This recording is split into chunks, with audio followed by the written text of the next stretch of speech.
नहमदुहु व नुसल्ली अला रसूलिहिल करीम अम्मा बाद फ़ाऊज़ु बिल्लाहि मिनश शैतानिर रजीम बिस्मिल्लाहिर रहमानिर रहीम।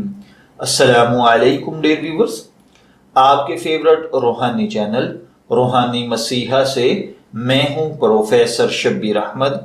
हमारा आज का टॉपिक है ससुराल में अपनी सास और नंद को या अपने शोहर को मेहरबान और हमदर्द बनाने का पावरफुल अमल। अल्लाह ताला हर भाई बहन पर अपना करम और फजल फरमाए।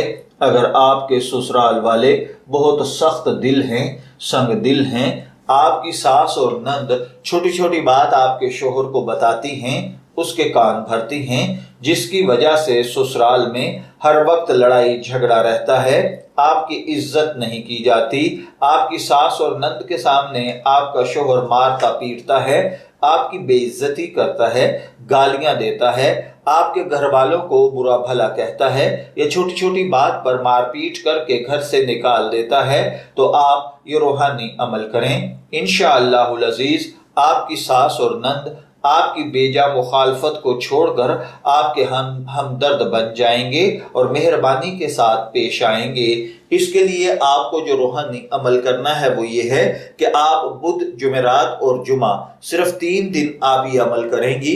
अमल ये है कि आपने इन तीनों अय्याम में यानी बुध, जुमा और जुमेरात इन तीनों दिन रोजा रखना है।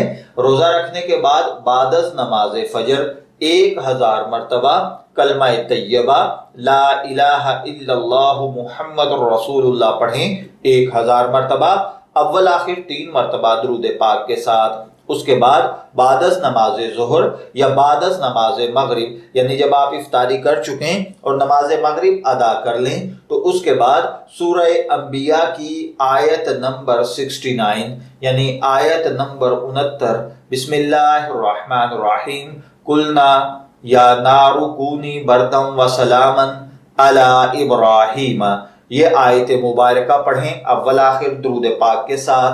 और फिर आप बाद में अलग से 11 मरतबा दोबारा यही आयत पढ़ें और पानी पर दम कर दें।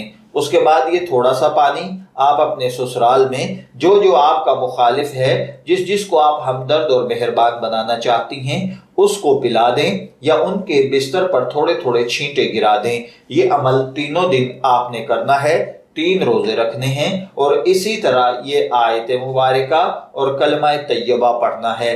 और फिर खूब गिड़गिड़ा कर अल्लाह वहदहू ला शरीक से दुआ करनी है। इंशाअल्लाहुल अजीज वो लोग जो आपकी मुखालफत करते थे, आपके घर में झगड़ा पैदा करते थे, आपके शोहर को आपके साथ मिलने नहीं देते थे, इंशाअल्लाहुल अजीज इस अमल की बरकत के साथ वही आपके हमदर्द और मेहरबान बन जाएंगे और आपके तमाम रास्ते की रुकावटों को खत्म कर देंगे। मैं दुआ गो हूं कि अल्लाह ताला हर भाई बहन पर अपना करम और फजल फरमाए। इजाजत चाहेंगे, फिर मिलेंगे किसी नए रूहानी टॉपिक के साथ। तब तक के लिए अल्लाह हाफिज।